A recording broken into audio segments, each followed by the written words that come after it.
Moi, c'est Évariste Nkorgo et je suis de nationalité burkinabé. Non, je suis toujours étudiant en master de gestion de projet, option environnement et développement durable au niveau de E2E.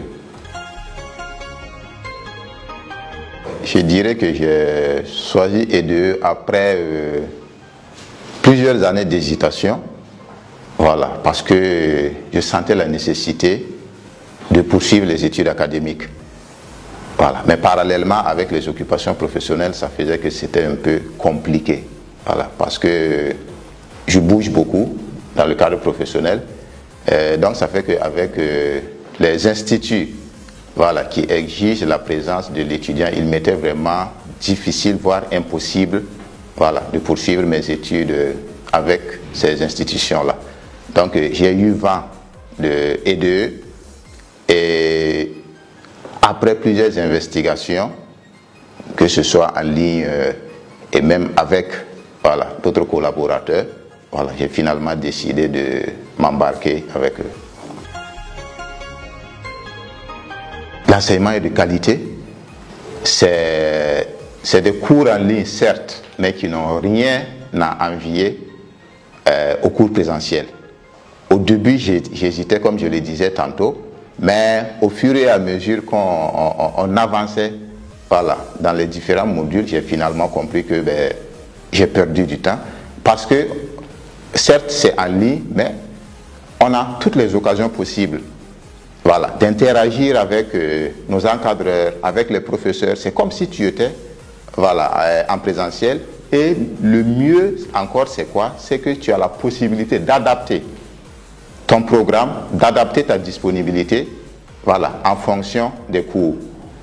Voilà, c'est pas trop carré comme au niveau présentiel. Vous avez cours de telle heure à telle heure, il faut forcément être là. Vous avez une évaluation de telle heure à telle heure. Certes, les évaluations sont programmées, mais du moment que c'est à distance, vous avez la possibilité de vaquer à vos occupations et de répondre à ces exigences-là aisément. Disons que les évaluations sont programmées à l'avance.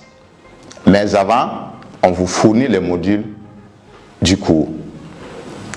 Après les modules, vous avez des séries de séances virtuelles avec l'encadreur qui permet de revenir sur certains points, certaines zones d'ombre.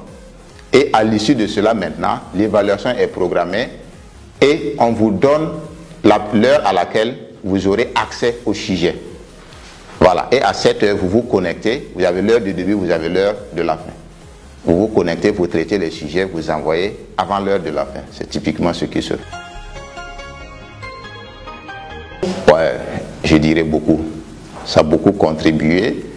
Déjà, en matière de la prise en main des plateformes numériques, ça a beaucoup contribué parce que j'avais des réunions internationales que j'avais vraiment du mal à suivre. Souvent, je me demandais comment ça se passait. Mais avec E2E, ça a vraiment permis de me familiariser à ces outils et à participer aisément à ces différentes rencontres-là. Ça, c'est un. Et deuxièmement, au niveau professionnel, en termes de relations professionnelles avec mes collègues, il y a eu beaucoup d'améliorations. Voilà, à l'issue des connaissances que nous avons acquises au regard des différents modules. Et pour finir, je dirais que certes, au plan professionnel, je menais certaines activités que j'avais apprises sur le tas. Mais avec E2E, je suis allé à la théorie pour la confronter à la pratique et ça m'a permis d'améliorer beaucoup de choses que je faisais avec certains coquilles que j'ignorais. Mais à l'issue de ces cours-là, ça m'a vraiment permis de m'améliorer conséquemment.